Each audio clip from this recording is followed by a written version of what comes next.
இன்னைக்கு தூய்மை பணியாளர்களுக்கு சேர வேண்டிய உரிமையை நீங்கள் நிலைநாட்டிவிட்டால் அது திமுக காலத்துக்கும் பறைசாட்டுக்கலாம். இங்கே இருக்கிற அதிகாரிகள்லாம் ஒத்துக்குவாங்களா? இங்கே இருக்கிற பிடபிள்யூடி ஆஃபீஸர்ஸ், இங்கே இருக்கிற electricity board officers, water board officers எல்லாத்தையும் நம்ம வீட்டுக்கு அமைச்சிட்டு எல்லாத்தையும் நம்ம கான்ட்ராக்டில் போடலாம்.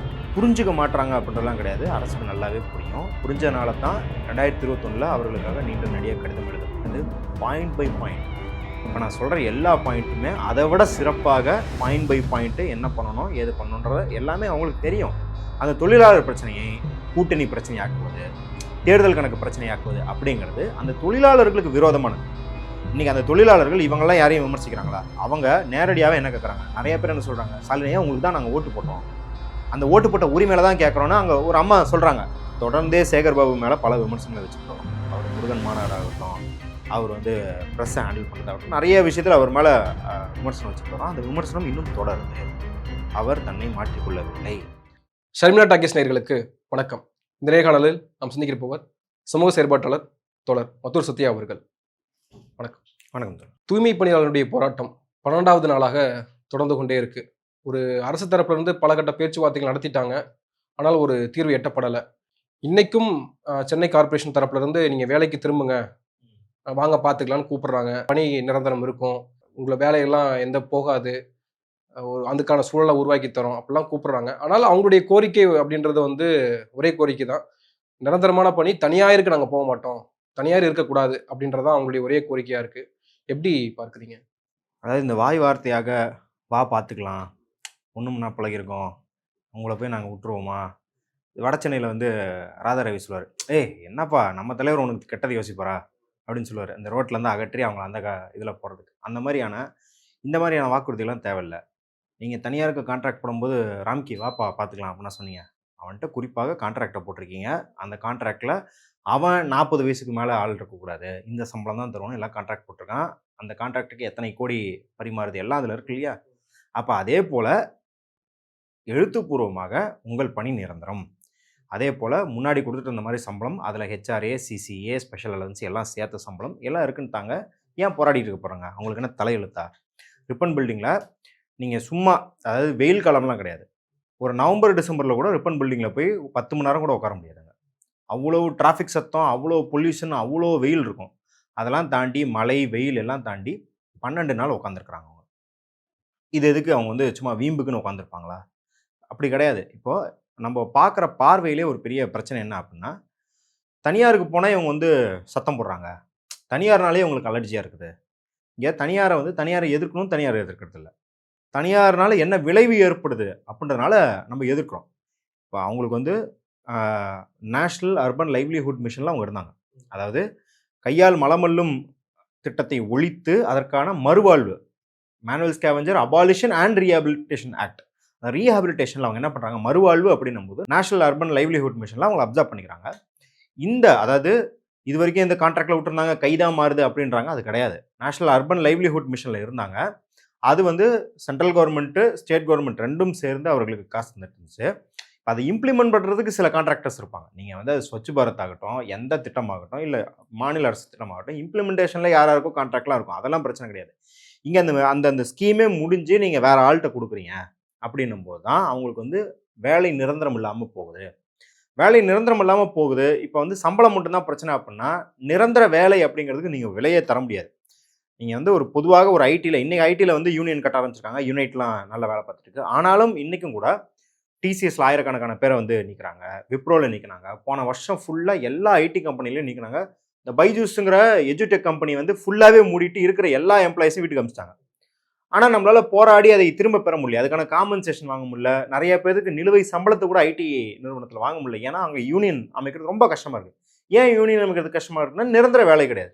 நிரந்தர வேலை இல்லாத போது ஒரு மேனேஜர் பொசிஷனில் இருக்காருங்க. இப்போ எங்களுக்கு தெரிஞ்சவர் மேனேஜர் பொசிஷனில் இருக்காரு. அவர் யூஎஸ்லேருந்து வந்தார், வந்துட்டு இங்கே ஒரு சாஃப்ட்வேர் கம்பெனியில் வேலை பார்த்துட்டு இருந்தார். குடும்பத்தை பார்த்துக்கின்றனால இங்கே செட்டில் ஆகலான்னு. ஒரு 2.5 லட்ச ரூபா சம்பளம் கையில் வரதே 2 லட்சம். அதுக்கப்புறம் பெனிஃபிட்ஸ்லாம் இருக்குது. இவ்வளோ சம்பளம் வாங்கிட்டு இருந்தவரை திடீர்னு வேலையை விட்டு அமிச்சிட்டாங்க, எந்த முகாந்திரமும் இல்லாமல். அவருக்கு எப்படி ஃபைட் பண்ணுறது? நீ 2.5 லட்சம் சம்பளம் வாங்கிட்டு இருந்தால் கூட நிரந்தரப்படுத்தப்படாத வேலை அப்படின்னு இருக்கும்போது உன் உரிமைக்கு எதுவுமே போராட முடியாது. உன்னால் உரிமைகள்லாம் விடுங்க, அதாவது நீங்கள் வேலை போகிறத விடுங்க, உங்கள் கம்பெனிக்குள்ளே பல தவறுகள் நடந்திருக்கும். கீழிருப்பவர்களுக்கு பல தவறு நடந்திருக்கும். நிறைய பெண்கள்ட்ட கேட்டு பார்த்தீங்கன்னா தெரியும். எவ்வளோ செக்சுவல் ஹராஸ்மென்ட் நடக்குது, எவ்வளோ மன அழுத்தம் நடக்குது. அவங்க வந்து பிரெக்னன்சிக்கு அப்படின்னு வந்து மெட்டர்னிட்டி லீவ் கேட்டா, ஏதோ ஒரு காரணத்த சொல்லி அவங்கள லே ஆஃப் பண்றது. இந்த மாரி பல முறைகேடுகள் பெரிய பெரிய சம்பளம் வாங்குற கம்பெனில நடக்குதுல்ல. அத கூட தட்டி கேட்க முடியாத அளவுக்கு இந்த 2,00,000 3,00,000 சம்பளம் வாங்குற மேனேஜர்ஸ் இருப்பாங்க. அப்ப எல்லாத்தையும் வந்து அவங்க எடுத்தார் கைப்பாவையாக, அவங்க வந்து கைப்பிள்ளையாக அவங்கள வந்து அவ்ளோ அடிமைத்தனத்தில வச்சிருக்கிற மாரியே தான் அவங்க வந்து வச்சிருப்பாங்க அப்படிங்கிறத நான் பார்க்குறோம். அதனால தான் நிரந்தர வேலை அப்படிங்கிறது வந்து சம்பளம், பெனிஃபிட்ஸ் இதெல்லாம் தாண்டி என்னோட உரிமையை நிலைநிறுத்துறதுக்கான ஒரு அங்கீகாரம். அப்ப அது இல்லாதம்போது, நாளைக்கு இப்ப தூய்மை பணியாளர்கள் இன்னைக்கு இந்த பிரச்சனைக்கே என்ன சொல்றீங்க? 12 நாள் போராடி முழுசா அங்கேயே டென்ட் அடிச்சு படுத்து தூங்கி எந்திரிச்சு அவங்க போராடிட்டு இருக்காங்க. அதுக்கே நீங்க செவி சாய்க்க மாட்டீங்க அப்படின்னும்போது, நிரந்தர வேலை இல்லாம நாளைக்கு போயிட்டு ஏதாவது பிரச்சனைனா வா அப்படின்னா, அத மட்டும் எப்படி கேட்பீங்க? இன்னைக்கு பல இடங்கள்ல பெரிய பிரச்சனை போராட்டங்கள்ல பெரிய பெரிய நிறுவனங்கள்லயே அது நீங்க வந்து ராயல் என்ஃபீல்ட்ல ஆகட்டும். இப்ப அப்பா ஒண்ணு சொல்றாரு. ஆ. அதாவது 2018ல அவுட் சோர்ஸ்க்கு குடுத்தது அதிமுக ஆட்சி. ம். அது உடனடியாக ஒரே நாள்ல வந்து மாத்திர முடியாது. ம். அதுக்கு கொஞ்சம் காலதாமதம் எடுக்கும். ம். அப்ப அது புரிஞ்சு நடந்துக்கணும் அப்படின்றாங்க. புரிஞ்சு யார் நடந்துக்கணும்? இழப்பவர் யாரு? இழப்பு ஏற்படுத்துபவர் யாரு? அப்ப இழப்பு ஏற்படுத்துவர் தான் அத புரிஞ்சுக்கணும். இழப்பு சந்திக்கிறவங்க புரிஞ்சுக்கக்கூடாது. சரி, இந்த கொஞ்ச நாள் காலதாமதம் புரிஞ்சுக்கணும். இதெல்லாம் உங்களுக்கு தெரிஞ்சிருக்கும் தானே? 2021ல கடிதம் எழுதும்போதும், வாக்குறுதி குடுக்கும்போதும் உங்களுக்கு தெரிஞ்சிருக்கும் தானே? இதெல்லாம் காலதாமதம் ஆகும். அப்புறம் எப்படி வந்து நாங்க வந்தோனே மாத்திருவோம்னு சொல்றீங்க? நான் என்ன சொல்றேன், வாக்குறுதிகள் தரக்கூடாதுன்னுலாம் சொல்லல. இப்ப நீட்டுக்குன்னு ஒரு வாக்குறுதி தந்தோம். அந்த வாக்குறுதி ஏன் நிறைவேற்ற முடியலன்னு நம்மளுக்கு தெரியும். அதற்கான ஸ்டெப்ஸ் எடுத்திருக்கோம். அதற்கான சட்டத்தை இங்க இயற்றிருக்கோம். கவர்னர்ட்ட தந்தா அந்த ஆள் கையெழுத்து போடாம பிரசிடென்ட்க்கு அனுப்பிச்சு, பிரசிடென்ட் அத வச்சு உட்காந்துக்கிட்டு 3 வருஷம் உட்காந்து கோர்ட்டுக்கு போய் இழுத்தடிச்சுன்னு ஆகுது. நம்ம ஏ.கே. ராஜன் கமிட்டின்னு ஒரு கமிட்டி அமைச்சோம். அது எல்லா மாநிலத்துக்கும் அதோட காப்பி அமைச்சோம். லாபி பண்றோம். இது எல்லா மாநிலமும் விழிப்புணர்வு அடைஞ்சு, அவங்களுக்கு இது பிரச்சனைன்னு தெரிஞ்சு, நம்ம கூட ஃபைட் பண்ணும்போது நீட்டு போயிரும்னு நம்மளுக்கு தெரியும். கரெக்ட்டா? இந்த ப்ராசஸ் எனக்கு தெரியுது. அப்போ அதே போல தூய்மை பணியாளர்கள் இந்த பிரச்சனைய சந்திக்க போறாங்கன்னு என்ன ஸ்டெப் பை ஸ்டெப் ப்ராசஸ் நீங்க எடுத்தீங்க? அவங்களோட ஏன்னா ஸ்டேக் ஹோல்டர்ன்னு சொல்லுவாங்க இங்கிலீஷ்ல. அதாவது நீங்களும் நானும் சேர்ந்து ஒரு இடத்துல இருக்கிறோம். நீங்க ஒரு பணி எடுத்துக்கிறீங்க. நான் ஒரு கடமைய எடுத்துக்கிறேன் அப்படின்னும்போது, அதில் ஏதாவது மாற்றம் செய்ய வேண்டும் என்றால், நீங்கள் என்னை கேட்டு தான் செய்யணும். அதுதான் முறை. அதுதான் வந்து விதி. இப்ப அவங்க வந்து நிரந்தர பணி கேட்பது அப்படிங்கிறது வந்து அப்பாவு சொல்ற மாரி, என்னங்க நம்ப புகுந்த வீடு தானே கொஞ்சம் அட்ஜஸ்ட் பண்ணிட்டு இருக்கணுன்ற மாரி இந்த இந்த ஊர்ல இருக்கிற பஞ்சாயத்து மாரிலாம் பண்ண முடியாது. அவங்க கேட்கறது சட்டப்படி. சட்டப்படி ஒரு ஒருவர் எந்த ஊழியராக இருந்தாலும், அது தூய்மை பணியாளர் மட்டும் கிடையாது. எந்த ஃபேக்டரில ஆகட்டும், எந்த எஸ்டாபிலிஷ்மென்ட் ஆகட்டும், அவங்க 480 நாளைக்கு மேல ஒரு வேலையில இருந்தா, அவர்கள் நிரந்தர பணியாளர்கள். அதை எந்த ஃபேக்டரியாவது செய்யலாம். 50 பேர் கொண்ட எந்த எஸ்டாபிலிஷ்மென்ட் பெரிய ஃபேக்டரிலாம் வேணாம். 50 பேர் கொண்ட ஒரு எஸ்டாபிலிஷ்மென்ட் கூட இதை கடைபிடிக்கவில்லை என்றால், லேபர் கமிஷனர் அவங்க மேல நடவடிக்கை எடுப்பதற்கு அரசாங்கத்துக்கு தகவல் அனுப்பலாம். அப்ப வேற ஏதோ ஒரு ஃபேக்டரியில, ஒரு திருப்பூர்ல கார்மெண்ட் ஃபேக்டரியோ, சிவகாசியில பட்டாசு ஆலையிலயோ கூட இத கடைபிடிக்க முடியலன்னா, அந்த நடவடிக்கை எடுக்கலான்னு சட்டம் இருக்கும்போது, அரசாங்கமே இவங்கள வந்து நிரந்தரமாக்க முடியும். 12 வருஷம் 480 நாள் இவங்க 12 வருஷம் 15 வேலை வருஷம். பார்த்திருக்காங்க. ஆமா. அதே போல இந்த கூலி நிர்ணயிக்கப்பட்டிருக்கு இல்லையா? இவங்களுக்கான சம்பளம் நிர்ணயிக்கப்பட்டிருக்கு. அதுல கம்மியா தான் இப்ப தராங்கன்னு சொல்றாங்க இல்லையா? இது வந்து எங்களால இவ்வளோ தான் தர முடியும் அப்படின்னு அந்த ராம்கி நிறுவனமோ, அரசோ சொன்னா, அதுவும் சட்டத்துக்கு புறம்பானது. ஏன்னா, அவங்க இதுக்கு வரைக்கும் வாங்கிட்டு இருந்த சம்பளம், ஏதோ அரசு தான தர்மம் பண்ண மாரியும், இல்ல வேற யாராவது அந்த கான்ட்ராக்ட் விட்டவங்க வந்து தான தர்மமும் பண்ணல. அவர்கள் 12 முறை ஹைகோர்ட்டுக்கு போயிருக்கிறாங்க. சம்பளத்த உயர்த்தி குடுக்கணும்னு. ரொம்ப ரொம்ப மோசமான கூலியிலிருந்து அவர்கள் உயர்த்தி, உயர்த்தி, உயர்த்தி இன்னைக்கு நிர்ணயிக்கப்பட்டிருக்க கூலி அப்படிங்கிறது சட்டத்தின் அடிப்படையில், பல நீதிமன்ற தீர்ப்புகளின் அடிப்படையில தான் அந்த சம்பளம் குடுக்கப்பட்டிருக்கும் ஒழிய, யாரும் அவங்களுக்கு தானம் தர்மம் வழங்கல. பாரு இவ்வளோ நாள் உன்ன சொகுசா வச்சிருந்தேன். இன்னைக்கு எனக்கு வந்து இக்கட்டாகி போச்சு. எனக்கு இந்த சிட்டிய மேனேஜ் பண்றதுல பட்ஜெட் கம்மியாயிருச்சு. அதனால நான் வந்து உனக்கு சம்பளம் கம்மி தரேன் அப்படிலாம் சொல்ல முடியாது. இன்னைக்கு சரி, அப்போ அவர்கள் சொல்றாரு. பல அமைச்சர்கள் சொல்றாங்க. அட்ஜஸ்ட் பண்ணிக்கோங்க அப்படின்னு சொல்றாங்க. நம்ம என்ன கேட்கிறோம்? இதே மாரி சென்னை இருக்குல்ல காவல்துறை. காவல்துறை எல்லாத்தையும் கான்ட்ராக்ட் போடுவோம். 40 வயசுக்கு மேல யாரும் இருக்கக்கூடாது. ஏன்னா காவல்துறைனா கட்டுக்கோப்பா இருக்கணுங்க. அவன் இப்ப 50 புஷ் அப் எடுக்க சொன்னா 50 புஷ் அப் எடுக்கணும். அவன் வந்து ஒரு பில்டிங்க தாண்ட சொன்னா தாண்டணும். எனக்கு இளம் ரத்தம் தான் வேணும். 40க்கு வயசுக்கு மேல இருக்கவங்கலாம் வீட்டுக்கு அனுப்பிச்சுருவோம். மிச்சம் இருக்கிறவங்கலாம் கான்ட்ராக்ட் போடுவோம். இந்த 8த் பே கமிஷன், 9த் பே கமிஷன்லாம் தேவையில்ல. நான் வந்து கான்ட்ராக்ட் போடுறேன். எதுங்க போலீஸ்க்கு இவ்வளோ செலவு? நான் இருக்கிற ஜீப்ல வந்து ஒரு 100 ஜீப் இருந்தா, அத 30 ஜீப் ஆக்குறேன். ஒத்துக்குவாங்களா? இங்க இருக்கிற அதிகாரிகள்லாம் ஒத்துக்குவாங்களா? இங்க இருக்கிற பிடபிள்யூடி ஆஃபீசர்ஸ், இங்க இருக்கிற electricity board officers, water board officers எல்லாத்தையும் நம்ம வீட்டுக்கு அனுப்பிச்சுட்டு எல்லாத்தையும் நம்ம கான்ட்ராக்ட்ல போடலாம். எதுக்கு அதை வச்சுக்கிட்டு? ஏன் இவ்ளோ அரசு இறுக்கமா இருக்கு? ஒரு முடிவு எடுக்க முடியாம நீங்க சொல்றது போல அந்த பொல்யூஷன்ல, அந்த சத்தத்துல பகலா வந்து மழை பெஞ்சு, காத்தடிச்சு எல்லாமே நடந்தும் அங்கேயே இருக்காங்க 12 நாட்களா அப்படின்றப்போ, அந்த வலிய ஏன் அரசு புரிஞ்சுக்கவே மாட்டேன்து? புரிஞ்சுக்க மாட்றாங்க அப்படின்றதெல்லாம் கிடையாது. அரசுக்கு நல்லாவே புரியும். புரிஞ்சனால தான் 2021ல அவர்களுக்காக நீண்ட நெடிய கடிதம் எழுதப்பட்டது. Point by point. இப்ப நான் சொல்ற எல்லா பாயிண்ட்டுமே அத விட சிறப்பாக பாயிண்ட் பை பாயிண்ட் என்ன பண்ணணும், ஏது பண்ணணும்ன்றது எல்லாமே அவங்களுக்கு தெரியும். இந்த வழி புரியாமல்லாம் கிடையாது. ஏன்னா இவங்களும் வந்து செவ்வாய் கிரகத்திலேருந்து வரலைல்ல. இவங்க இந்த மக்கள்லேருந்து தானே வந்திருக்காங்க. அதனால இவங்களுக்கும் புரியும். ஆனால் இவங்களுக்கு இன்னொன்னு என்ன புரியும் அப்புட்ன்னா, இப்பவே 12 நாள் இவ்வளோ உறுதியா போராடுறாங்களே, இவர்களுக்கு நாம் செவிசாய்த்து விட்டால், இவர்கள் கோரிக்கைக்கு நாம் அடிபணிந்து விட்டால், நாளைக்கு யார் யாரெல்லாம் கொடி பிடிப்பாங்க? அப்ப இது ஒரு மாடல் ஆயிரும். இப்ப சாம்சங் பிரச்சனையிலே பார்த்தீங்கன்னா, சாம்சங் போராட்டம் நடந்தது இல்லையா? அதுல அவங்க வச்ச கோரிக்கையெல்லாம் அத சால்வ் பண்றதுக்கு சாம்சங்க்கு வந்து 1 மாசம் கூட சேல்ஸ் கிடையாது. 1 மாசம் இல்ல. அவன் வந்து 1 வாரத்துல பார்க்குற லாபத்த இந்தியாக்குள்ள பார்க்குற லாபத்துல எடுத்து குடுத்தாலே போதுன்ற அளவுக்கு ரொம்ப ரொம்ப சொச்சமான அமௌண்ட் தான். காசா கணக்கு போட்டீங்கன்னா. ஆனா சாம்சங்குள்ள ஒரு யூனியன் அவன் கிரியேட் பண்ண விட்டுட்டா, அதற்கப்புறம் எல்லா சாம்சங் யூனிட்ல உலகம் ஃபுல்லா இருக்கிற எல்லா சாம்சங் யூனிட்டுக்கும் அது முன்மாதிரி ஆயிரும். சாம்சங் மட்டும் இல்ல. சாம்சங் மட்டும்னா எல்லா எலக்ட்ரானிக் நிறுவனத்திலயும் கேட்பான். எல்லா இடங்கள்லயும் வந்து தொழிலாளர் இந்த மாதிரி ஒன்று கூடுவாங்க. இது ஒரு முன்மாதிரி ஆகிவிடக்கூடாது. ஏன்னா சாம்சங் வந்து அவன் சாகும்போது அந்த ஆள் வந்து ஃபவுண்டர் என்ன சொல்லிட்டு போனான்னா, ஒரு இடத்துல கூட சாம்சங் யூனியன் இல்லாம பார்க்கறதா என் கனவுன்னு சொன்னான். சொல்லிட்டு 2 வருஷத்துல செத்து போயிட்டான். ஆனா இப்ப வந்து சாம்சங் யூனியன் அமைச்சிட்டாங்களே, அது உலகம் ஃபுல்லா இருக்கிற உழைக்கும் மக்களுக்கு வெற்றி தானே. அதே போல இங்கு தூய்மை பணியாளர்களை நீங்க வந்து அவர்களோட கோரிக்கைக்கு நிரந்தரமாக்கிட்டு கான்ட்ராக்ட் விடாம அவர்களுக்கு ஏன்னா சம்பளம் கொடுத்துட்டீங்கன்னா எல்லா ஜோன்ல எல்லா மாநகராட்சியிலும் தூய்மை பணியாளர்கள் போராட்டம் செய்வார்களா இல்லையா அப்படிங்கிற பயம் இருக்குமா இல்லையா அரசாங்கத்துக்கு. அப்ப அதனாலதான் என்ன பண்றாங்க அப்படின்னா, சரி விட்டு பார்ப்போம் அப்படின்னு. விட்டு பார்ப்போம் அப்படின்றதுல கூட அரசாங்கத்தின் தரப்புல இருந்தே கூட யோசிப்போம். இது ஒரு நெருக்கடி, எங்களுக்கு பட்ஜெட் இல்ல.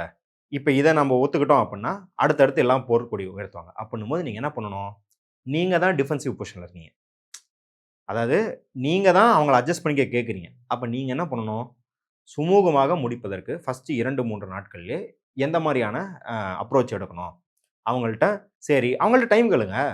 இப்ப யாருமே வந்து நாளைக்கே ஓவர் நைட்ன்னு கேட்கல. அவங்கள்ட்ட ஒரு ஒப்பந்தத்த போடுங்க. எங்களுக்கு டைம் வேணும்னு கேளுங்க. எந்த வேணாலும் பேச்சுவார்த்தை நடத்துங்க. ஆனா, நீங்க எடுத்த எடுப்பிலேயே அவங்கள வந்து நீங்க கலைஞ்சு போங்க. எதுக்கு இந்த போராட்டம்லாம் பண்ணிக்கிட்டு இருக்கீங்க அப்படின்னு சொல்றதோ, அவர்களுக்கு எதிரான வாதங்களை கட்டமைத்து அவங்க ஏற்கனவே தனியாட்ட தான் இருந்தாங்க. இப்பயும் தனியாட்ட தான் போறாங்க. 10 ஜோன் பண்ணிட்டோம். இப்ப 2 ஜோன் தானே பண்றோம். ஏன் 10 பேர சாவடிச்சுட்டாங்க. அப்பல்லாம் ஏன் வந்து கேட்குறீங்க? இப்ப 2 பேர் தானே செத்தாங்க. ஏன் கவின் செத்தம்போது மட்டும் வந்து போராடுறீங்க? கடைசி 7 வருஷத்துல 65 பேர் செத்து போயிருக்காங்க ஆணவ படுகொலையில. ஏன் கவினுக்கு போராடுறீங்க? அப்படின்னு கேட்க முடியுமா? அப்ப இந்த மாரி அப்ரோச் கவுண்டர் புரொடக்டிவா பிரச்சனை வந்தம்போது, அந்த பிரச்சனைய என்ன நினைக்கிறாங்க அப்படின்னா, அந்த மக்கள் வந்து ஏழை எளிய மக்கள்.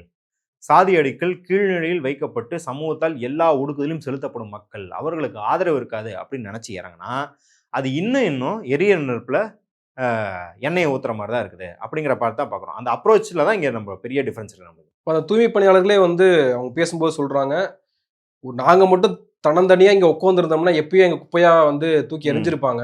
ம். இங்க கம்யூனிஸ்ட் தோழர்கள் எங்களோட இருக்காங்க. அவங்களுடைய வழிகாட்டுதல் படி நாங்க நடந்துகிட்டு இருக்கோம் அப்படின்னு சொல்றாங்க. இது இன்னொரு புறம் எப்படி ரிஃப்ளெக்ட் ஆகுதுன்னா, நீங்க விசிகா, கம்யூனிஸ்டுக்கெல்லாம் போய் நிக்கிறீங்க. ம். ஆனா நீங்க கூட்டணியில இருக்கீங்களா? நீங்க ஏன் அழுத்தம் குடுக்கல? நீங்க ஸ்டாலின மிரட்டுங்க. ம். வெளியில வந்துருவோம். நீ அவங்களுடைய பிரச்சனைய தீர்த்து வை. நீங்க ஏன் மிரட்டக்கூடாது? ம். நீங்க ஏன் வந்து அடிபணிஞ்சு போறீங்க ஸ்டாலின் கிட்ட? அப்படின்ற ஒரு கோரிக்கைய இது வந்து அடிபணிஞ்சு போறதெல்லாம் கிடையாது. ம். முதல்ல கூட்டணி அப்படிங்கிறது தேர்தல் கூட்டணி. அந்த தேர்தல் அதாவது தொகுதி பங்கீடு தான் பண்றாங்க. தொகுதி பங்கீடு அப்படின்னா என்ன அர்த்தம்னா, அந்த இடத்துல பாஜக ஜெயிச்சிடக்கூடாது அப்படிங்கிறதுக்காக நம்ம போய் ஆக்குபை பண்றோம் அந்த தொகுதிய. நீயும் நானும் சண்டை போட்டுக்கிட்டு இருந்தா, அது ஊர் 2 பட்டா கூத்தாடி கொண்டாட்டங்கிற மாரி அவனுக்கு கொண்டாட்டம் ஆயிரும். அதனால நம்ம சண்டை போட்டுக்க வேணாம். சுமூகமா இந்த இடத்துல நிப்போன்றது தான் கூட்டணி. அதற்காக எல்லா கொள்கையும் அவங்களோட ஒத்து போகணுங்கிறது கிடையாது.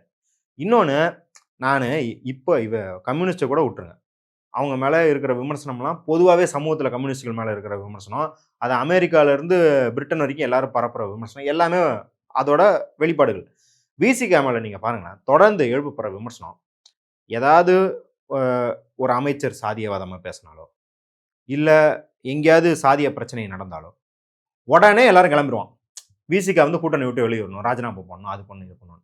இது நான் இப்ப கிடையாது. அவங்க வந்து இப்ப வந்து என்ன நினைப்பாங்கன்னா, கவின் மரணத்துக்கு அப்படின்னு நினைப்பாங்க. ஏன்னா அவரு தான் தலித்துகள் ரெப்ரசன்டேட்டிவா இருக்காரு அப்படின்ற அதான் இருங்க. அது வந்து முதல்ல தலித் ரெப்ரசன்டேட்டிவ் அப்படின்றதுனால, இப்ப வந்து வேங்கை வயல் பிரச்சனைக்கு ஏன் திருமாவளவன் கேட்குறேன்? ஏன் எடப்பாடி போய் போராட மாட்டாரா? ஏன் காங்கிரஸ் போய் போராதா? மதிமுக போய் போராடுதா? அது என்ன தலித்து அப்படின்னா தலித்துக்கு மட்டும் நேந்தி விட்டுருக்கீங்களா? இதுவே ஒரு பெரிய சாதிய பார்வை. நானு இப்ப இந்த பெரிய பிரச்சனைகள்லாம் சொல்லல. 2017 கூட்டணி அமைஞ்சது இல்ல. அப்பத்துல இருந்து தொட்டது தொடச்சதுக்கெல்லாம் இவர் கூட்டணி விட்டு வெளிய வரணும். ஆர்.எஸ். பாரதி வந்து ஹைகோர்ட் ஜட்ஜை பத்தி பேசும்போது ஒரு மேட்டுமைத்தனமா பேசிட்டாரு. திரும்ப கூட்டணி விட்டு வெளிய வரணும். இந்த அமைச்சர் பொன்முடி இதை பேசிட்டார். கூட்டணி விட்டு வெளியே வரணும். தயாநிதி மாறனும் டிஆர் பாலும் பிரஸ் கான்ஃபரன்ஸ்ல அவங்க வந்து முறைகேடா பேசிட்டாங்க. கூட்டணி விட்டு வெளியே வரணும்.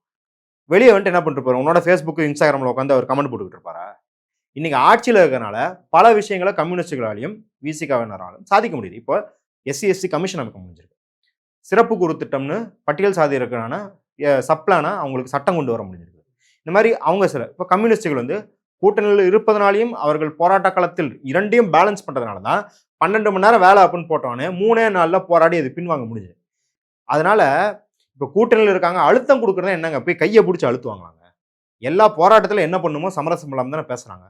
சண்முகம் அவர்கள் பேசும்போதோ, முத்தரசன் பேசும்போதோ திமுகவின் மீது கடுமையான கண்டனங்களை வச்சு தானே பேசுறாரு. இதுக்கு மேல என்ன பண்ணணும்? நீ வெளியே இருந்து என்ன பண்ற? வெளியே இருந்துட்டு இதை விட நான் ஜாஸ்தியா பண்ணிட்டேன். ஃபர்ஸ்ட் நாள்ல இருந்து இப்போ வந்து எல்டியூசியும் ஏஐசிசிடியும் அந்த போராட்டத்தை பண்றாங்க. அவங்க தான் முன்னிலை நடத்துறாங்க. அதுல லிபரேஷன் பார்ட்டி இருக்கு, கம்யூனிஸ்ட் எம்எல் லிபரேஷன் இருக்கு. இப்போ சிஐடியும் ஏஐடியூசியும் அவங்க ஃபர்ஸ்ட் நாள்ல இருந்து அங்கே கொடியை போட்டு அவங்களுக்கு ஆதரவாக அங்கேயே இருக்கிறாங்க. இந்த கட்சிகளில் இருக்கிற மாவட்ட செயலாளர்லேருந்து மாநில செயலாளர் வரைக்கும் எல்லாரும் போய் ஆதரவும் தெரிவிச்சிட்டாங்க. திருமா வந்து பர்சனலாகவே சொல்லிட்டாரு, உங்கள் கோரிக்கையை நாளைக்கு நான் பர்சனலாகவே முதல்வர்கிட்ட பேசுகிறேன் அப்படின்னு சொல்லிட்டாரு. இதை தாண்டி இவங்க என்ன எக்ஸ்பெக்ட் பண்ணுறாங்க அப்படின்னா, அதாவது உண்மையான அக்கறை இருக்கவங்க இந்த விமர்சனத்தை வைக்கிறது கிடையாது. கம்யூனிஸ்டுகளும் விசிகாவினரும் போராடிட்டு இருக்கிறாங்க அப்படின்றது தெரியும். ஆனால் இதை தாண்டி இதை வைத்து அரசியல் லாபம் பார்க்க நேர்பவங்க என்ன சொல்கிறாங்கன்னா, நீ விட்டுட்டு வந்துரு, நீ தொடச்சு தூக்கி போட்டுரு. அதாவது தேர்தல் கூட்டணி தானே, அதையும் இதுக்கு முடிச்சு போடுற. இது சமூக பிரச்சனை. நீயே என்ன சொல்ற? தேர்தல்னால நம்மளுக்கு விடிவு பிறக்காதுன்ற. அப்ப எதுக்கு எடுத்தாலும் தேர்தல் ரெஃபரன்ஸ் வைக்கிற. இப்ப தேர்தலில் கூட்டணி வச்சதுனால உனக்கு இங்க என்ன பாதகம் ஆயிடுச்சு? கரெக்டுங்களா? இப்ப நீங்க திருமாவர்கள் எடுத்துக்கும் போது அவர் எல்லாத்தையும் ட்ரை பண்ணியிருக்காரு. சுயேட்சையா அதாவது தனியா நின்று பார்த்துருக்காரு. மக்கள் நல கூட்டணி ஒரு கூட்டணியை உருவாக்க பார்த்துருக்காரு. மூப்பனாரோட நின்றுருக்காரு. ஜெயலலிதா அம்மாவோட சேர்ந்து நின்றுருக்காரு. கலைஞர் கருணாநிதி அவர் கூட்டணியில் இருந்திருக்காரு. எல்லா காம்பினேஷனும் ட்ரை பண்ணி பார்த்துட்டு இருக்கிறதுலே நம்ம அமைப்பை சஸ்டெயின் பண்றதுக்கு என்ன காம்பினேஷனோ அது மாதிரி தான் எடுத்திருக்காரு. பேசுறவங்களாம் நான் கேட்குறேன், உனக்கு திருமா மேல அவ்வளோ அக்கறை இருக்குது, திமுகவை விட்டு வெளியே வரணும், ஐயோ அவர் திமுக விட்ட இருந்து ரொம்ப சிக்கல்ல ரொம்ப நெருடல்ல இருக்காரு, அவரை மீட்டெடுக்கணும்னா நான் என்ன சொல்றேன், நீ ஒரு 10,000 இளைஞர்களை கூட்டு போய் கட்சியில சேர்ந்து கட்சியை வளர்த்துரு. கட்சி இன்னைக்கு 2 சீட்டு 3 சீட்ல ஜெயிக்கிற கட்சியை 15 சீட்டு 20 சீட்ல ஜெயிக்க வச்சிரு. அதிமுக திமுக எல்லாரும் தாண்டி விசிக வளரட்டும். சும்மா இங்க வந்து அதான் இப்ப திருமாவர்கள் சொல்லுவார்ல, வெறுங்கையில முளம் போடுறோம் என்ன வேணாலும் போடலாம். அப்ப அப்படி இருக்கும்போது இன்னைக்கு வந்து இந்த பிரச்சனை அப்படிங்கிறது தொழிலாளர் பிரச்சனை. அந்த தொழிலாளர் பிரச்சனையை கூட்டணி பிரச்சனையாக்குவது, தேர்தல் கணக்கு பிரச்சனையாக்குவது அப்படிங்கிறது அந்த தொழிலாளர்களுக்கு விரோதமானது. இன்னைக்கு அந்த தொழிலாளர்கள் இவங்கெல்லாம் யாரையும் விமர்சிக்கிறாங்களா? அவங்க நேரடியாவே என்ன கேட்கறாங்க? நிறைய பேர் என்ன சொல்றாங்க, சாலினியா உங்களுக்கு தான் நாங்க ஓட்டு போட்டோம், அந்த ஓட்டு போட்ட உரிமையில தான் கேட்கறோம்னு அங்க ஒரு அம்மா சொல்றாங்க. நீங்க வந்து டான் பாஸ்கோ ஸ்கூலுக்கு வந்தபோது நாங்க தான் க்ளீன் பண்ணோம். இப்படி எல்லாம் அவங்க சொல்றாங்க இல்லையா? இன்னைக்கு பேட்டியில கூட ஒருத்தர் சொல்றாரு, நீங்க நிறைய நல்லது பண்றீங்க, இதையும் சேர்த்து பண்ணிட்டு போயிடுங்களேன், என்ன பிரச்சனை உங்களுக்கு? அப்ப அந்த மக்கள் நம்மள எதிர்நிலையில இருந்து வச்சு பேசலாங்க. இப்ப நம்ம வந்து இந்த கூட்டணி அப்படின்னு சொல்றோம் இல்லையா? அது விசிக கம்யூனிஸ்ட் கூட்டணி ஆகட்டும், இல்ல ஜனநாயக சக்திகள் இந்தியா கூட்டணிக்கு ஆதரவு, தேர்தல் இல்லாம இந்தியா கூட்டணிக்கு ஆதரவு, பாஜக எதிர்ப்பு அப்படின்னு இருக்கிற எல்லா ஜனநாயக சக்திகளும் அது திமுகட்டையோ காங்கிரஸ்டையோ பேசும்போது எப்படி பேசுறோம் அப்படின்னா, பாஜகவை எதிர் பொசிஷன்ல வச்சிருக்கோம், ஆப்போசிட் பொசிஷன்ல வச்சிருக்கோம், திமுகவை நெகோசியேட்டிங் பொசிஷன்ல வச்சிருக்கோம். ஏன்னா களத்தில் நிற்பவர்களால எல்லாத்தையும் எதிரியாக்கிக்கிட்டு எதையுமே சாதிக்க முடியாது. அப்போ ஒருவரை எதிரியாகும், ஒருவர்கிட்ட நம்ம வந்து நெகோசியேட் பண்ற மாதிரி வச்சுக்கிறோம் அப்படின்ற மாதிரி தான் இன்னைக்கு மக்களோட அந்த துணியா அப்படிதான் இருக்குது. அவங்க யாராச்சும் ஸ்டாலின் ஒளிகன்னு அங்க யாராவது கோஷம் போட்டு பார்த்தீங்களா? இல்ல அங்க திமுக ஒளிகன்னு கோஷம் போட்டு பார்த்தீங்களா? அவங்க எல்லாருமே டிக்ளேர்டா சொல்றாங்க. இப்ப நம்ம பிஜேபி கிட்ட போராட்டம் பண்றோம், இந்த பனகல் மாளிகையில் ஆளுநருக்கு எதிராக போராட்டம் பண்ணுறோம், இல்லை இந்த இன்கம் டேக்ஸ் ஆஃபீஸ் வாசலில் போராட்டம் பண்ணுவோம், ராஜரத்ன ஸ்டேடியத்தில் நீங்களே வந்து ஒரு 100 போராட்டத்தை கவர் பண்ணியிருப்பீங்க. பாசிச பாஜக ஒழிகன்னு எத்தனை முறை போராட்டம் பண்ணியிருக்கோம். மோடி அமித்ஷா ரிசைன் பண்ணுன்னு எத்தனை முறை போராடி இருக்கோம். மோடி எல்லாம் ஒருமையில திட்டி, அமித்ஷா ஒருமையில திட்டி எவ்வளோ போராட்டங்கள் நடந்திருக்கு. பாஜகன்ற கட்சி எலெக்ஷன்ல மட்டும் இல்லை, அதை தடை பண்ணணும், அது தடமே தெரியாமல் அழிக்கணும்லாம் பேசுகிறோம். அந்த மாதிரி யாரும் திமுகவையோ இல்லை ஸ்டாலின் அவர்கள் அரசை பேசுறாங்கன்னா அப்படி கிடையாது. அவர்கள் நியாயமாக நீங்க எங்களுக்கான ஆளு, நாங்க உங்கள்கிட்ட கோரிக்கை வைக்கிறோம், இப்படி வந்து எங்களை கண்டுக்காம இருக்காதீங்கன்னு தானே கேட்குறாங்க. அதில் ஒன்றும் பெரிய வந்து ஒரு ஆன்டாகனிஸ்டிக், அதாவது வந்து ஒரு எதிர்முனை அப்ரோச் இருக்கு, அதனால கூட்டணி சதறணும்னு பேசுறதுக்கெல்லாம் எந்த முகாந்திரமும் கிடையாது. இப்போ உட்காந்து இந்த கூட்டணி கணக்கெல்லாம் பேசிக்கிட்டு இருந்தோம் அப்படின்னா அது வந்து நம்மளுக்கு தொழிலாளர் மீது அக்கறை இல்லை, எரியிற வீட்டுல கொல்லியை போடுங்கிற மாதிரி, ஒரு பிரச்சனை வந்துருச்சுப்பா, இதுல இருந்து 4 அரசியல் பாயிண்ட் சேகரிச்சுக்கிறோம்ப்பா அப்படிங்கிறத நம்ம பார்க்க முடியுது. இதுல முக்கியமா அவங்க முன்வைக்கிற கோரிக்கையில சேகர் பாபு ஏன் வராரு? எங்களுடைய துறை அமைச்சர் கே நேரு தானே வரணும். ஏன் சேகர் பாபு பஞ்சாயத்து பண்ண வராரு? ஏன் மிரட்டுறீங்க? அப்படின்ற ஒரு கோரிக்கையை முன்வைக்கிறாங்க. ஏன் வந்து கே நேரு போக மறுக்கிறாரு? ஏன் பேச மறுக்கிறாருன்னு ஒரு கேள்வி இருக்குல்ல. இல்ல சேகர் பாபு வர்றதுக்கு முகாந்திரம் இருக்கு. அவர் வந்து சிஎம்டிஏ சேர்மன் அவரு அப்படிங்கிற இதுல வராரு. அவர் வந்து அறநிலைத்துறை மட்டும் இல்ல, இந்த சிஎம்டிஏக்கும் அவர் வந்து பொறுப்பா இருக்காருன்றதுனால தான் வராரு. அவர் வரதெல்லாம் ஒன்றும் பிரச்சனை இல்லை, யார் வேணாலும் வரணும். நாங்க வந்து ஏதோ புஃபேல இருக்கிற மாதிரி எனக்கு இதுதான் வேணும்னு கேட்குற மாதிரி, எனக்கு வந்து நேரு தான் வரணும், ஏவவேலு தான் வரணும், சேகர் பாபு தான் வரணும் அப்படின்னு நம்ம டிக்டேட் பண்ண முடியாது. அதாவது அரசு யாரு பிரதிநிதி, யாரு ஃபேஸ் பண்ணுவாங்க அப்படின்னு அரசு தான் முடிவு பண்ணும். அதுல ஒரு மாற்று கருத்தும் கிடையாது. ஆனா வரவங்க எப்படி ஹேண்டில் பண்றாங்க அப்படிங்கிறது இருக்கு இல்லையா.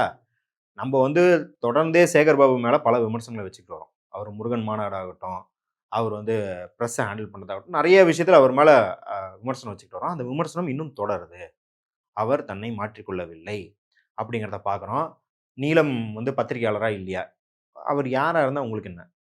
ஏன்னா ஆட்சிக்கு வந்து எல்லாரும் போய் பிஹைண்ட் வுட்ஸில் பேட்டி கொடுக்குறீங்க, கலாட்டாவில் பேட்டி கொடுக்குறீங்க. அவங்கெல்லாம் நியூஸ் நிறுவனமா? அவங்க யூடியூப் சேனல் தானே.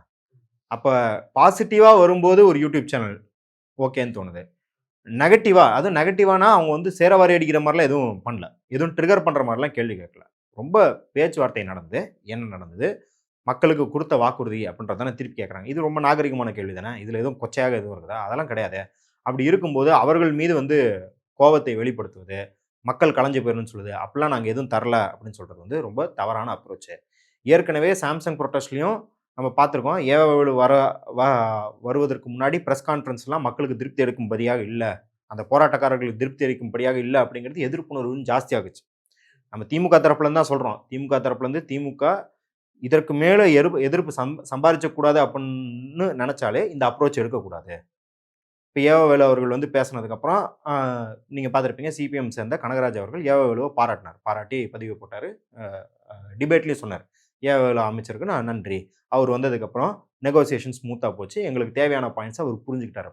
அப்போ அந்த மாதிரி அரசு பிரதிநிதிகளை சூஸ் பண்ணும்போது நீங்கள் அந்த துறைக்கு சம்மந்தமே இல்லாதவங்க கூட சூஸ் பண்ணலாம், யாரை வேணாலும் சூஸ் பண்ணலாம். நீங்கள் ஆதிதிராவிட நலத்துறையிலேருந்து போடலாம், நீங்கள் வந்து பால்வளத்துறை அமைச்சரையும் நீங்கள் அனுப்பலாம், அதெல்லாம் பிரச்சனையே கிடையாது. ஏன்னா நீங்கள் பாராளுமன்றத்தில் பாருங்கள், ஃபைனான்ஸை பற்றி கேள்வி கேட்டால் அனுராக் தாக்கூர் பதில் சொல்லுவார், கோயிலை பற்றி கேட்டால் இல்லை ஹிந்தியை பற்றி கேட்டால் நிர்மலா சீதாராமன் பதில் சொல்லிருப்பாங்க. யாரும் அவங்கவுங்க துறைக்கெல்லாம் பதில் சொல்கிறது கிடையாது. அதனால் அதெல்லாம் விட்டுறோம். ஆனால் நீங்கள் அனுப்புகிற ஆள் மக்களை எப்படி பார்க்கிறார்கள், இந்த பிரச்சனையை இன்னும் வளர்த்துறாங்களா இல்லை பிரச்சனையை சும்மா தீக்குறாங்களா அப்படிங்கிறத நம்ம பார்க்குறோம். ஏன்னா திமுகக்குன்னு ஒரு வரலாறு இருக்குது. 2006 அவர்கள் ஜெயிச்சதற்கு முக்கியமான காரணம் அரசு ஊழியர்களை ஜெயலலிதா அதற்கு முன்னாடி இருந்த ஆட்சியில் எவ்வளவு கேவலமாக ட்ரீட் பண்ணாங்க. உலகத்திலே ரெக்கார்டு செட் பண்ணுற மாதிரி ஒரே நாளில் 1,50,000 பேரை டிஸ்மிஸ் பண்ணாங்க, ஒரு ஓவர் நைட்டில் டிஸ்மிஸ் பண்ணாங்க. அது உலகத்திலே அந்த மாதிரி யாரும் டிஸ்மிஸ் பண்ணது கிடையாது. அதற்கு முன்னாடி பார்த்தீங்கன்னா ரானால்ட் ரீகன் அமெரிக்க பிரசிடென்ட் வந்து 11,000 பேர் தான் டிஸ்மிஸ் பண்ணியிருக்காரு. 1,50,000 பேருங்கிறது யாருமே எட்ட முடியாத ஒரு ரெக்கார்ட்ஸ் பண்ணது ஜெயலலிதா. அந்த அதிருப்தி அரசு ஊழியர்கள் திமுக தங்களின் கோரிக்கையை கேட்கிறது, திமுக தங்களின் கோரிக்கையை நிறைவேற்றுகிறது அப்படின்னு தொழிலாளர்கள் பக்கம் நிற்குது, அந்த இடத்துல தொழிலாளர்கள் பக்கம் நிற்குது அப்படிங்கிறனால தான் ஓட்டு போட்டு ஜெயிக்க வச்சாங்க. பல இடங்கள்ல பாருங்க, நீங்க வந்து டெல்டா பகுதிகளில் விவசாயிகளுக்கு அந்த குத்தகைதாரர்களுக்கு உரிமையாகட்டும், இந்த மாதிரியான நடவடிக்கைகள்னால திமுகவோட லெகசி அப்படின்னு எடுத்து பார்த்தோம்னா இதெல்லாம் இருக்கு இல்லையா. இன்னைக்கு தூய்மை பணியாளர்களுக்கு சேர வேண்டிய உரிமையை நீங்கள் நிலைநாட்டி விட்டால் அது திமுக காலத்துக்கும் பறைசாற்றிக்கலாம். நீங்க வந்து கலைஞர் ஆட்சிக்கு வந்து முதல் கையெழுத்து போட்டதா என்ன சொல்றீங்க, கையால் ரிக்ஷாக்களுக்கும் முறையை ஒழித்தார். அதை இன்ன வரைக்கும் சொல்லி காட்டுறாங்கல்ல, இன்ன வரைக்கும் அதை பெருமையா பேசிக்கிறாங்கல்ல. அப்ப அதே போல தானே இதுவும் நம்ம கருதணும். அப்போ ஒரு திராவிட சித்தாந்தத்தை ஏத்துக்கிறீங்க, திராவிட மாடல் அரசு, சமூக நீதி அரசு அப்படின்னா இது ஒரு ஆப்பர்ச்சுனிட்டி, இது ஒரு பாசிட்டிவா பார்க்கணும். இந்த பிரச்சனையை நாம் தீர்த்தால் நாம் காலத்துக்கும் பறைசாற்றிக்கலாம் அப்படிங்கிற ஒரு பிரச்சனையை தான் பார்க்கணும். எங்களை புரிஞ்சுக்கோங்க, எங்களை அட்ஜஸ்ட் பண்ணிக்கோங்க அப்படிங்கிறது மக்களோட வேலை கிடையாது. நிதிநிலை அறிக்கை, இங்கே ஃபண்டிங் வர்றது, சென்டருக்கும் ஸ்டேட்டுக்கும் பிரச்சனை, இதெல்லாம் மக்கள் அந்த சுமையை தாங்கக்கூடாது. மக்கள் உங்களுக்கு புரிஞ்சுக்கிட்டு வாக்கு செலுத்தலாம். ஏன் பாஜக வாக்கு செலுத்த மாட்டேன், திமுக வாக்கு செலுத்துறேன்னா பாஜக இவ்வளோ பிரச்சனை பண்ணுதுன்னு மக்கள் அப்படி புரிஞ்சுக்கலாம். எங்களோட வாழ்க்கையில் நாங்கள் வந்து போன மாதம் வாங்கிட்டு இருந்த சம்பளத்துலேருந்து 10,000 ரூபா குறைச்சிக்கிறோம், ஏன்னா திமுக பாஜகவை எதிர்க்குது அப்படின்லாம் அவங்க புரிஞ்சுக்க மாட்டாங்க இல்லையா? நீங்கள் அதை இப்போ ஏற்றுக்குவீங்களா? நீங்கள் ஆஃபீஸில் வாங்குற சம்பளத்தை வந்து ஒரு ஆஃபீஸராக இருக்கிறீங்க, ஒரு ஐபிஎஸ்ஸாக இருக்கிறீங்க, இல்லை கிரேட் 2 ஆஃபீஸராக, குரூப் 2 ஆஃபீஸராக இருக்கிறீங்க. நீங்கள் ஏற்றுக்குவீங்களா? நாளையிலேருந்து பிஎஃப் எல்லாம் நான் விட்டுறேன், ஹெச்ஆர்ஏ விட்டுறேன், எல்லா அலவன்ஸையும் விட்டுறேன், ஏன்னா எனக்கு பாஜக எதிர்ப்பு தான் முக்கியம் அப்படின்னு விட்டுருவீங்களா? கிடையாது இல்லை. அப்போ மக்கள் ஏன், அதுவும் இருக்கிறதுலையே ஏழ்மையில் இருக்கிற மக்கள் ஏன் அதை புரிஞ்சுக்கணும்னு நினைக்கிறீங்க? ஏன் அந்த சாக்ரிஃபைஸை பண்ணணும்னு நினைக்கிறீங்க அப்படின்றதான் கேள்விங்க. இதுல அந்த பைட் எடுக்கும்போது ஒரு அம்மா சொன்னாங்க, அதாவது பெண்களுக்கான விடியல் ஆட்சி தரோன்னு ஸ்டாலின் சொல்றாரு, ஆனா எங்களுக்கு விடியல் வரல, நாங்க இருட்டில் உட்காந்துட்டு இருக்கோம். இப்போ நீங்க சொன்னது போல விடியல் வர்றதுக்கான வாய்ப்புகள் இருக்குன்னு நினைக்கிறீங்களா? இது வந்து நம்ம வந்து கனவு உலகத்தில் டப்புன்னு வந்து விடியல் வந்துடும் அப்படிலாம் சொல்ல முடியாது. அது நம்மளுக்கு புரிஞ்சது தான். ஆனால் அதற்கான இப்போ அம்பேத்கர் வந்து ரொம்ப முக்கியமான ஒரு வரியை சொல்லுவார். எனக்கு தீர்வு அப்படிங்கிறத நீ ஒரே இடத்துல தரணுன்ற அவசியம் இல்லை. தீர்வு தருவேன் அப்படின்னு பிரின்சிபல் கோட்பாடாக என்னோட ஒத்து போயிரு. எனக்கு அந்த உறுதி அளிச்சிரு. நான் பகுதி அளவாக கூட பெற்றுக்கிறேன் தீர்வை. இப்போ நம்ம எதிர்பார்க்கிறது அந்த அப்ரோச் தான் எதிர்பார்க்குறோம். நீ எல்லா பிரச்சனையும், ஏன்னா ஊர் ஃபுல்லாக தனியார்மயமாயிருக்கு. அது டிரான்ஸ்போர்ட் பஸ்ஸில் இருந்து எல்லா சர்வீஸும், தண்ணி, எலக்ட்ரிசிட்டி எல்லாமே தனியார்மயம் ஆயிட்டு இருக்கு அப்படின்னும்போது, நான் வந்து ஓவர் நைட்டில் நீ வந்து இங்கே வந்து ஒரு சோசியலிஸ்ட் அரசை கட்டமைப்ப அப்படின்றதெல்லாம் கனவு உலகம். அது தனியாரே அரசை கட்டுப்படுத்துற அளவுக்கு இருக்குன்றது எனக்கும் புரியுது. ஆனால் நீ என்ன அப்படின்னா, நீ அவங்க பக்கம் இல்லை என் பக்கம் இருன்னு ப்ரூவ் பண்ணுறது, அதற்கான எனக்கு சில வாக்குறுதிகளை கொடு, என்கிட்ட கால அவகாசம் எடுத்துக்கோ, என்ன வேணாலும் பண்ணு, ஆனால் ரைட்டிங்கில் எனக்கு என் உரிமை பாதுகாக்கப்படும் அப்படின்னு தா.